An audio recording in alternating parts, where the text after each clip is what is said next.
ne sait pas par quelle boule prendre, on ne sait pas par où commencer.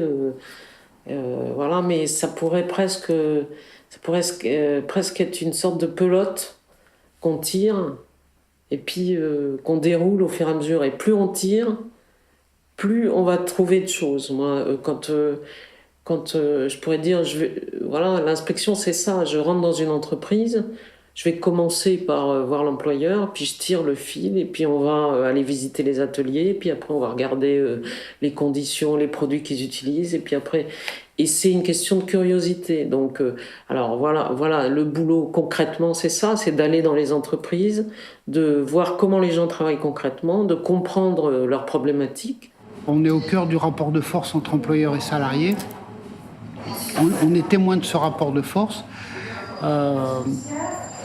On est acteur, c'est pas le mot juste, mais bon, quand même, le contrat de travail, il est très inégalitaire. Il place le salarié sous la subordination juridique et économique en période de chômage, donc le salarié sous la subordination de l'employeur. Alors la subordination juridique, ça veut quand même dire que l'employeur a le droit de punir le salarié. L'inverse n'existe pas.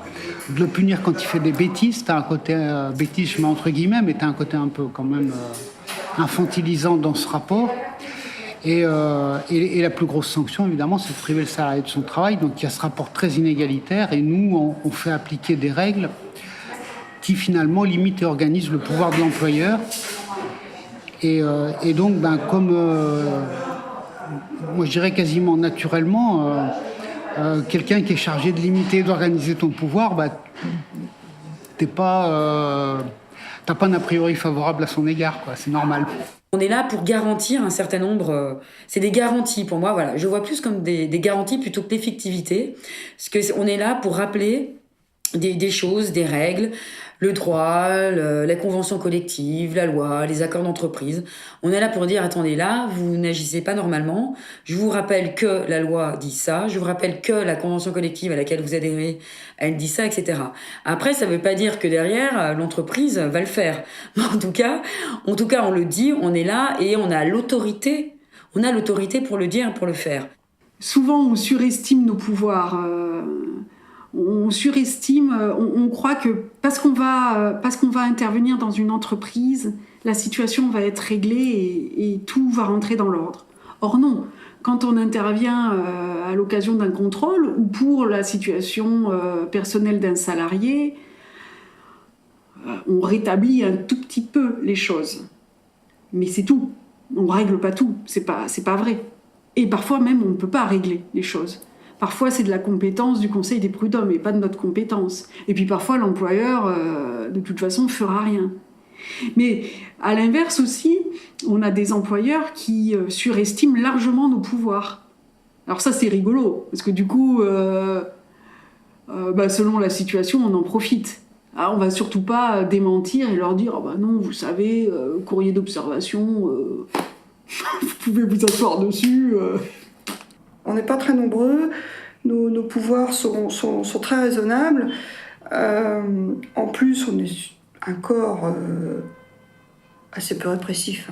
On est vraiment dans la discussion et dans la pédagogie avant même d'être entré en répression. Il n'empêche, on a quelques moyens de fonctionnement qui font qu'on est perçu comme un corps de contrôle assez efficace. Au sens où on se déplace rapidement, où on peut être très réactif, on est capable de ça. Et ça, c'est important. Parce que du coup, ça décuple cet aspect symbolique qui est absolument nécessaire pour que les règles soient un peu respectées. On est 2000, on n'est rien, on est personne. On est 2000 à travers la France. À faire du contrôle de 1 900 000 entreprises, 18 millions de salariés, plus maintenant toute une série d'établissements publics à côté. Presque 25 millions de salariés. Ah oui, on est très très peu, mais on n'est pas conseillé. Alors quand on écrit une lettre d'observation, comme on dit, un courrier à l'entreprise, quand on rappelle la loi, on conseille. Je vous rappelle la loi. C'est un conseil, mais quelquefois tu sanctionnes. Alors généralement on ne sanctionne pas la première fois, on lui a signalé. Vous êtes ouvert le dimanche après 13h, c'est pas bien. Attention, rappelez-vous de la loi, article machin, Bon, tu l'as dit une fois, tu l'as dit deux fois, tu l'as dit trois fois. Tu es passé, tu as vu qu'ils étaient là. Bon, eh ben, à un moment donné, tu sanctionnes, ou tu fais un référé, ou bon, tu fais quelque chose pour que ça bouge. C'est-à-dire pour qu'on se mette dans la réglementation. Enfin, ça me semble tellement... Eh ben oui, t'es un flic, mais oui, mais c'est pas...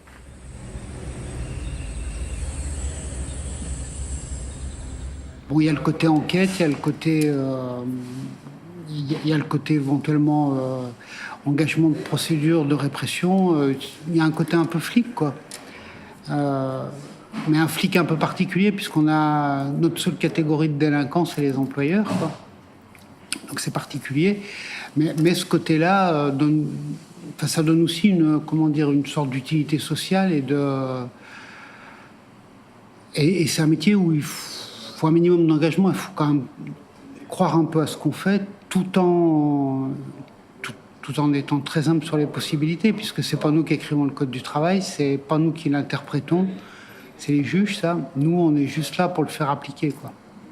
Je ne suis pas OPJ, je ne suis pas officier de police judiciaire, je ne suis pas habilité à faire des interrogatoires comme peuvent faire les services de police, même si je reconnais que quand on fait des enquêtes sur les salariés protégés, par exemple sur une demande de licenciement, on peut être amené à enquêter à peu près comme doivent procéder les services de police quand ils font des enquêtes, hein, c'est-à-dire auditionner les gens, etc., etc.